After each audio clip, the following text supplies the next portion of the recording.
It's the third week of inventory declines as prices hold steady. It's the fourth quarter. So what do we know about how the year in housing will shape up? A lot, actually. Let's take a look today. Each week, Altos Research tracks every home for sale in the country, all the pricing, the supply and demand, all the changes in that data, and we make it available to you before you see it in the traditional data channels.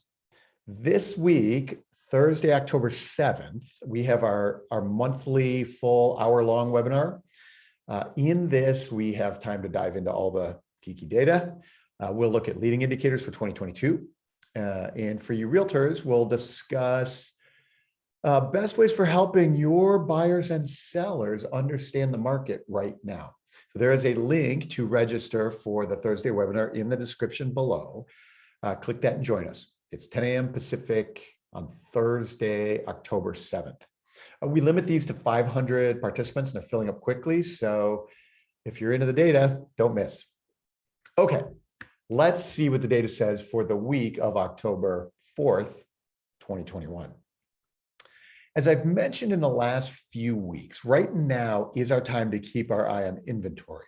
With only 428,000 single-family homes unsold on the market this week, available inventory ticked down 1% from last week.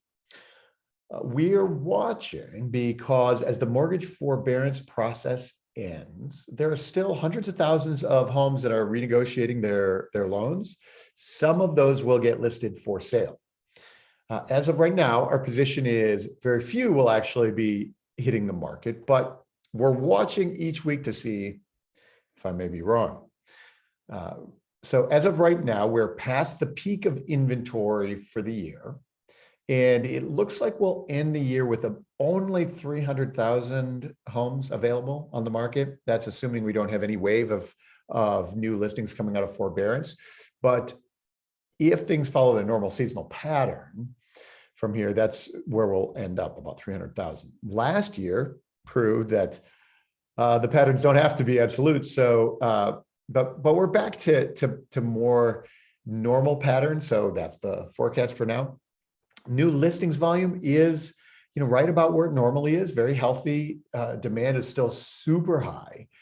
And it's now the fall, so inventory will shrink each week until January. If we see any sign of those forbearance listings, it should be obvious in this chart right here. As inventory falls into the fall, prices are holding steady. So this autumn price plateau that we're on is very common. After Thanksgiving, the active market cools dramatically and prices will adjust down over the holidays. With a median price of $389,900, single-family homes, prices are unchanged from last week and up 11% over last year at this time. The median price of the newly listed cohort is at $360,000 this week. That's down a tiny fraction from last week, but in the same range it has been for a few months. So because this new listings price is a leading indicator for the market as a whole, it'll start ratcheting down in November. But you can also see that the light red line here, that American home sellers right now see no shortage of buyer demand. Like it's a really good time to sell your house if you're thinking about it. So we'll spend more time on this leading indicator and what it means and what it's telling us in the Thursday webinar. So stay tuned for that. So here is another way to look at, keep our eyes on demand levels. The market time to sell homes is still an ultra low 35 days median. While that has inched up from the peak market in June, it's still only half what it normally is, normally 70 days. If you follow the real estate market closely, you may hear comments about slowing. As homes go from having 20 bidders to having 3 or 4, the market has slowed, but there's still a bidding war. And so the market is still incredibly fast. What you can expect is have the median DOM will climb through the end of the year to maybe 50 days. But it's hard to imagine conditions where the market time jumps higher than that. It's still going to be super fast. If demand cools appreciably in the spring, then we would see it climb later, like second quarter of next year. But there's no sign of that yet. Okay, let's finish today with the immediate sales tracker.